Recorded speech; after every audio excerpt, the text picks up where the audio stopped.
দর্শক বাইতুল মোকাররম থেকে দেখানোর চেষ্টা করছি মুদি সহ মুদি এবং কি নেতানিয়াহুর এই গালেই কিন্তু যে জুতা রেখেছেন বাইতুল মোকাররম। আমরা ওনার সাথে এই মুহূর্তে এটা আমরা বানাইছি। এটা বানানোর কারণ হচ্ছে এটা এক প্রকারের প্রতিবাদ। নরেন্দ্র মোদী, ভারতের কসাই মোদী ও ভারতের নিরীহ মুসলমানদেরকে, সংখ্যালঘু মুসলমানদেরকে অবৈধভাবে উচ্ছেদ করার জন্য, ভারত ছাড়া করার জন্য ওয়াকফা আইন পাশ করে মুসলমানদেরকে চাচ্ছে ভারত থেকে বিতাড়িত করার জন্য। আমরা এবং মুসলমানদেরকে বিভিন্নভাবে হামলা করে মুসলমানদেরকে মারতেছে।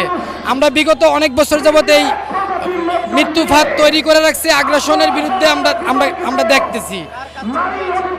এখানে ছবি আছে নরেন্দ্র মোদী আর হচ্ছে নেতানিয়াহুর, এবং পাশাপাশি ভারতে যে গণহত্যা চলছে তার বিরুদ্ধে আমরা প্রতিবাদের জন্য এটা বানাইছি।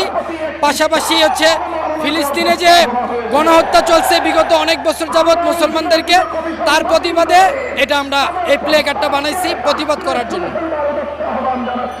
এটা